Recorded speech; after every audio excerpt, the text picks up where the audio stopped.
आप सभी विद्यार्थी का स्वागत है आपके अपने चैनल एके क्लासेस में। तो आज के क्लास में हम लोग संज्ञा से जितने भी objective question and subjective question आपके फाइनल बोर्ड परीक्षा में बनते हैं वो सभी आज के क्लास में हम लोग पढ़ने वाले हैं। और आज के क्लास में हम लोग हिंदी व्याकरण जो कि सिर्फ और सिर्फ संज्ञा का पढ़ेंगे, जो कि संज्ञा से जितना भी क्वेश्चन आपके एग्जाम में पूछे जाते हैं ऑब्जेक्टिव वह सभी इस क्लास में किया गया है।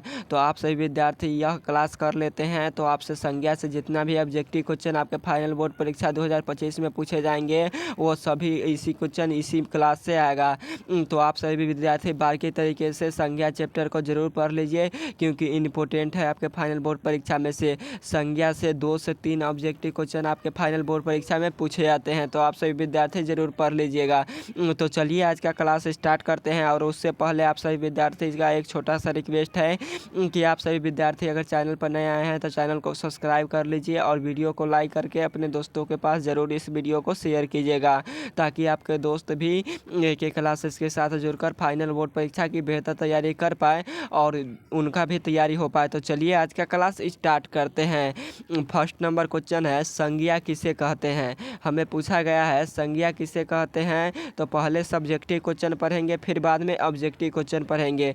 तो संज्ञा किसे कहते हैं, तो संज्ञा उसे कहते हैं जिसे किसी व्यक्ति स्थान जगह के नाम का बोध कराता है उसे संज्ञा कहते हैं। तो ये इसी को लिखना है तो आप लोग लिखिएगा संज्ञा किसे कहते हैं, तो आप लोग उत्तर में लिखिएगा इसी प्रकार किसी व्यक्ति वस्तु स्थान भाव या द्रव्य आदि के नामों को संज्ञा कहते हैं। हम बताए भी हैं किसी व्यक्ति स्थान वस्तु जो भी है किसी भी प्रकार का कोई भी वस्तु हो, स्थान है जैसे पटना श्याम राम लक्ष्मण मतलब जिसी का भी नाम है वो सभी नाम कैंप्स में आता है तो संज्ञा में आता है। और जितने भी वस्तु है वह सभी क्या कहलाती है, तो संज्ञा कहलाती है। और द्रव्य भी संज्ञा ही कहलाती है। तो आप सभी विद्यार्थी उत्तर में लिखिएगा किसी व्यक्ति वस्तु स्थान या भाव के नाम को संज्ञा कहते हैं। क्या इसे कहते हैं संज्ञा, तो किसी व्यक्ति वस्तु स्थान भाव या द्रव्य आदि के नामों को संज्ञा कहते हैं। और जैसे में आप लोग उदाहरण में लिख दीजिएगा राम क्या हो गया, तो राम हो गया। पटना हो गया, पटना क्या है, तो शहर है किसी स्थान के नाम है। टेबल क्या है, टेबल किसी वस्तु है। और बुढ़ापा क्या है, तो बुढ़ापा हमारा ये भी संज्ञा है। तेल कैसा है, तो यह द्रव्यवाचक संज्ञा है। तो जैसे में आप लोग इसे लिख दीजिएगा और आदि राम पटना टेबल बुढ़ापा तेल आदि लिख दीजिएगा उत्तर में। तो आप लोग इतना ज़रूर लिख दीजिएगा। तो आपको यह समझ में आया। चलिए देखते हैं इसका नेक्स्ट नंबर क्वेश्चन क्या है। नेक्स्ट नंबर क्वेश्चन है 2 नंबर संज्ञा के कितने भेद होते हैं। संज्ञा के कितने भेद होते हैं आपसे ऑब्जेक्टिव क्वेश्चन में पूछा जाता है। तो संज्ञा के टोटल 5 भेद होते हैं। कितने भेद होते हैं, तो संज्ञा के टोटल 5 भेद होते हैं। और आपसे फाइनल बोर्ड परीक्षा में पूछे संज्ञा आपसे पूछ दे तेल कैसी संज्ञा है, क्वेश्चन पूछता है तेल कैसी संज्ञा है, तो तेल हमारा द्रव्यवाचक संज्ञा है और पानी भी द्रव्यवाचक संज्ञा है। आगे पढ़ाएंगे। तो चलिए देखते हैं संज्ञा के कितने भेद है। तो संज्ञा के टोटल 5 भेद होते हैं। आप लोग उत्तर में इसी प्रकार लिखिएगा।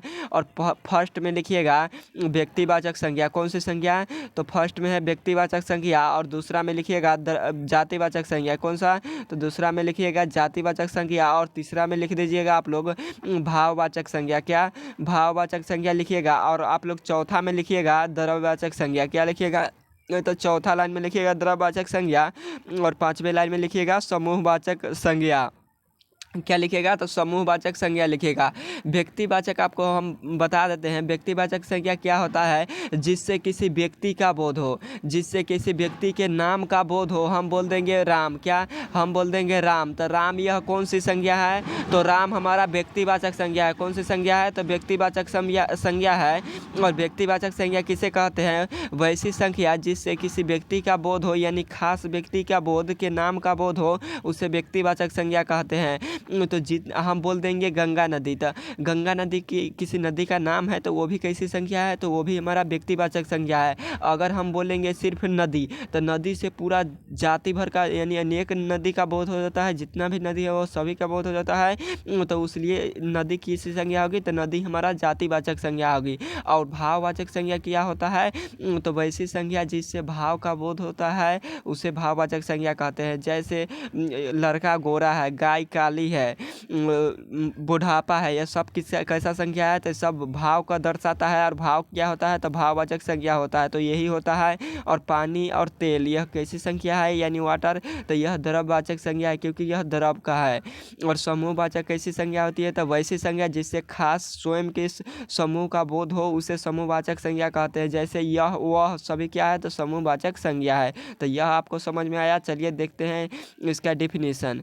इसका डेफिनेशन में लिखा गया 3 नंबर क्वेश्चन में, व्यक्तिवाचक संज्ञा किसे कहते हैं। तो आप लोग उत्तर में लिखिएगा, जिससे किसी व्यक्ति, वस्तु या स्थान के नाम का बोध हो तो उसे जातिवाचक संज्ञा कहते हैं। जातिवाचक संज्ञा किसे कहते हैं, यहाँ पे टाइपिंग मिस्टेक है, व्यक्तिवाचक नहीं यहाँ पे पूछा है, तो यहाँ पे लिखा गया है जातिवाचक। आप लोग इसे काट दीजिएगा। क्या कीजिएगा, तो आप लोग इसे काट दीजिएगा, टाइपिंग मिस्टेक है। यहाँ पे लिखिएगा व्यक्तिवाचक संज्ञा किसे कहते हैं, तो आप लोग लिखिएगा जिससे किसी व्यक्ति, वस्तु या स्थान के नाम का बोध हो उसे क्या कहते हैं, तो उसे व्यक्तिवाचक क्या कहते हैं, तो उसे व्यक्तिवाचक संज्ञा कहते हैं। यहाँ पे आप लोग लिख दीजिएगा। और उत्तर में लिखिएगा, जैसे में श्याम हो गया, सीता हो गया, ईट हो गया, पटना हो गया आदि, यह सभी कैसा है, तो यह सभी हमारा व्यक्तिवाचक संज्ञा है। चलिए देखते हैं नेक्स्ट नंबर क्वेश्चन है 4 नंबर क्वेश्चन है, जातिवाचक संज्ञा किसे कहते हैं। जातिवाचक संज्ञा किसे कहते हैं, तो आप लोग उत्तर में लिखिएगा, जिससे किसी व्यक्ति या वस्तु की समस्त प्रजाति, क्या समस्त जाति का बोध होता है तो उसे जातिवाचक संज्ञा कहते हैं। यानी पूरी जाति का बोध हो उसे कैसी संज्ञा कहते हैं, उसे जातिवाचक संज्ञा कहते हैं। जैसे में आप लोग लिखिएगा, शहर हो गया, मनुष्य, गाय, घोड़ा आदि, यह सभी कहने से क्या हो जाता है, तो पूरे जाति का यानी अनेक प्रकार का जाति हो जाता है, तो यही जातिवाचक संज्ञा होता है। चलिए नेक्स्ट नंबर देखते हैं। 5 नंबर में लिखा गया है, भाववाचक संज्ञा किसे कहते हैं। भाववाचक संज्ञा किसे कहते हैं, तो जिस संज्ञा से किसी व्यक्ति, वस्तु या गुण का अर्थ क्या होता है, यानी भाव का या धर्म का बोध होता है तो उसे भाववाचक संज्ञा कहते हैं। तो और जैसे में आप लोग लिख दीजिएगा, भाववाचक संज्ञा क्या हो गया था, बुढ़ापा, गोरा, काला, अच्छा, बुरा आदि, यह सभी कैसी संज्ञा है, तो यह सभी भाववाचक संज्ञा है। जिस संज्ञा से किसी भाव का बोध हो उसे भाववाचक संज्ञा कहते हैं। नेक्स्ट नंबर क्वेश्चन है, अगला नंबर 6 नंबर क्वेश्चन है, द्रव्यवाचक संज्ञा किसे कहते हैं। तो आप लोग उत्तर में लिखिएगा, जिस संज्ञा से किसी द्रव का बोध होता है तो उसे द्रव्यवाचक संज्ञा कहते हैं। जैसे में लिख दीजिएगा, तेल, घी हो गया, सोना हो गया, चांदी हो गया, जिसे नापा या तौला जा सकता है उसे द्रव्यवाचक संज्ञा कहते हैं। तो आप सभी विद्यार्थी को समझ में आया। अगला नंबर क्वेश्चन है, नेक्स्ट नंबर 7 नंबर क्वेश्चन है, समूहवाचक संज्ञा किसे कहते हैं। समूहवाचक संज्ञा किसे कहते हैं, तो आप लोग उत्तर में लिखिएगा, जिस संज्ञा से किसी समूह का बोध हो यानी खास स्वयं समूह का बोध हो तो उसे समूहवाचक संज्ञा कहते हैं। जैसे में आप लोग लिखिएगा, सेना, क्या सेना, सभा, गुच्छा, यह क्या हो गया, तो यह सब समूह है। हम बोल देंगे अंगूर का गुच्छा, केला का गुच्छा, यह सब कैसा है, तो यह सभी समूहवाचक संज्ञा है। तो यही होता है समूहवाचक संज्ञा। चलिए देखते हैं इसका नेक्स्ट नंबर क्वेश्चन। और यहाँ से क्या होता है, तो ऑब्जेक्टिव क्वेश्चन स्टार्ट होता है। क्या होता है, तो यहाँ से ऑब्जेक्टिव क्वेश्चन स्टार्ट होता है संज्ञा से। तो चलिए देखते हैं संज्ञा से क्या कौन कौन से क्वेश्चन आपके फाइनल बोर्ड परीक्षा में पूछे गए हैं और पूछा जा सकता है 2025 के पेपर में। तो चलिए देखते हैं संज्ञा से पूछे गए ऑब्जेक्टिव प्रश्न। फर्स्ट नंबर क्वेश्चन है ऑब्जेक्टिव में यह क्वेश्चन बार बार रिपीट करता है आपका फाइनल बोर्ड परीक्षा में कि संज्ञा के कितने भेद है।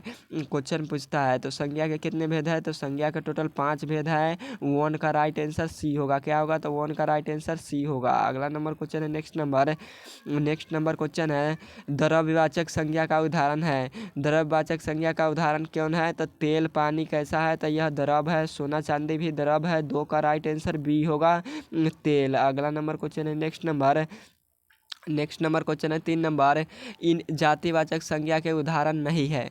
जातिवाचक संज्ञा का कौन उदाहरण नहीं है, तो जातिवाचक संज्ञा का उदाहरण विवेकानंद नहीं है।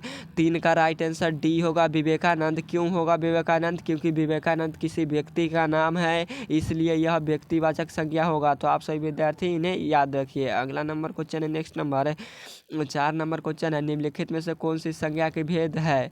इनमें से कौन सी संज्ञा के भेद है, तो व्यक्तिवाचक संज्ञा का भेद होता है। 4 का राइट आंसर बी होगा। अगला नंबर क्वेश्चन है, नेक्स्ट नंबर क्वेश्चन है 5 नंबर, बुढ़ापे में इंसान बच्चा बन जाता है। इस वाक्य में बुढ़ापे में कौन सी संज्ञा है।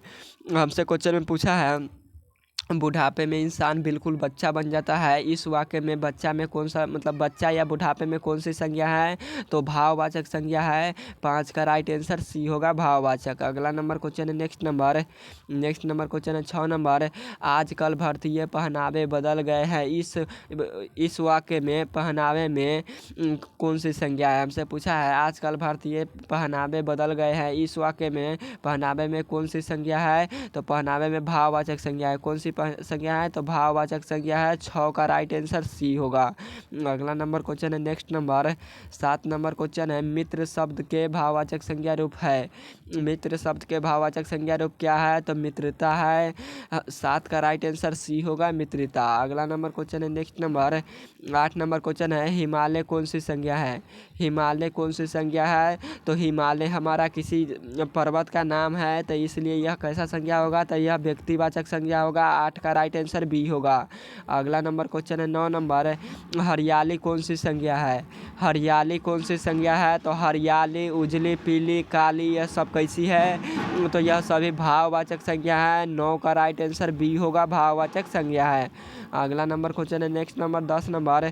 भाववाचक संज्ञा नहीं है। इनमें से कौन भाववाचक संज्ञा नहीं है? तो अफ्रीका भाववाचक संज्ञा नहीं है।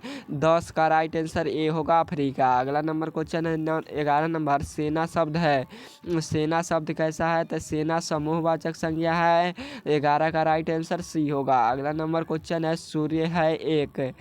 सूर्य है एक क्या? तो सूर्य हमारा किसी तारा का, इसका राइट आंसर क्या होगा? तो इसका राइट आंसर बी होगा। किसी का नाम है सूर्य, यानी सूर्य भगवान का नाम है। 12 का राइट आंसर बी होगा। अगला नंबर क्वेश्चन है, नेक्स्ट नंबर 13 नंबर क्वेश्चन है। आम शब्द है।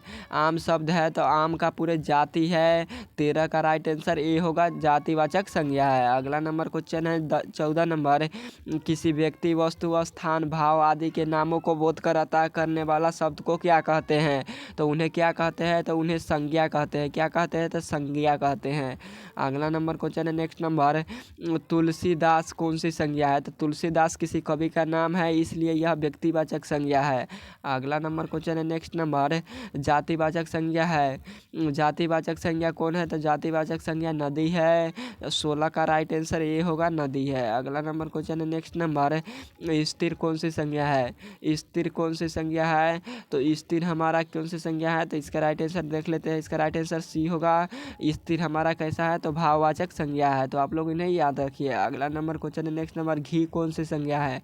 घी कौन सी संज्ञा है? तो घी हमारा द्रववाचक संज्ञा है। पानी भी द्रववाचक संज्ञा होता है। तो आप सभी विद्यार्थी उन्हें याद रखिए। अगला नंबर क्वेश्चन है 19 नंबर। व्यक्ति या पदार्थों के गुण का बोध कराने वाला शब्दों को क्या कहते हैं? तो व्यक्ति या पदार्थों का गुण कराने वाला शब्द को क्या कहते हैं? तो व्यक्तिवाचक संज्ञा कहते हैं। 19 का राइट आंसर ए होगा। अगला नंबर क्वेश्चन है, यहाँ पे टाइपिंग मिस्टेक है, क्या है? तो हमसे क्वेश्चन में पूछा है कि व्यक्ति या पदार्थों के गुणों का बोध कराने वाला संज्ञा को कौन सी संज्ञा कहते हैं? तो भाववाचक संज्ञा कहते हैं। इसका राइट आंसर सी होगा। क्या होगा? तो सी होगा। अगला नंबर क्वेश्चन है 20 नंबर। पदार्थों के समूह का बोध कराने वाला संज्ञा को क्या कहते हैं? पदार्थों के समूह को बोध कराने वाला संज्ञा को क्या कहते हैं? तो समूहवाचक संज्ञा कहते हैं। इस क्वेश्चन का राइट आंसर डी होगा। अगला नंबर क्वेश्चन है, नेक्स्ट नंबर। किसी धातु या द्रव्य के बोध कराने वाले शब्द को क्या कहते हैं? तो किसी धातु या द्रव का बोध कराने वाला समूह को क्या कहते हैं? तो द्रववाचक संज्ञा कहते हैं। 21 का राइट आंसर सी होगा। अगला नंबर क्वेश्चन है, मंगलवार कौन सी संज्ञा है? मंगलवार कौन सी संज्ञा है? तो यह दिन का नाम है, इसलिए यह व्यक्तिवाचक संज्ञा होगा। 22 का राइट आंसर ए होगा, व्यक्तिवाचक संज्ञा है। अगला नंबर क्वेश्चन है, उस विकारी शब्द को क्या कहते हैं जिससे किसी विशेष वस्तु या भाव जीव के नाम का बोध होता है? तो उसे संज्ञा कहते हैं। 23 का राइट आंसर सी होगा, संज्ञा कहते हैं। अगला नंबर क्वेश्चन है, नेक्स्ट नंबर। तो आज का क्लास यहीं पर समाप्त करते हैं, फिर मिलेंगे नेक्स्ट क्लास में। इंपॉर्टेंट क्वेश्चन था, तो आप सभी विद्यार्थी जरूर पढ़ लीजिएगा। बाय। इतना ही क्वेश्चन तक टाइपिंग किए थे। बाय।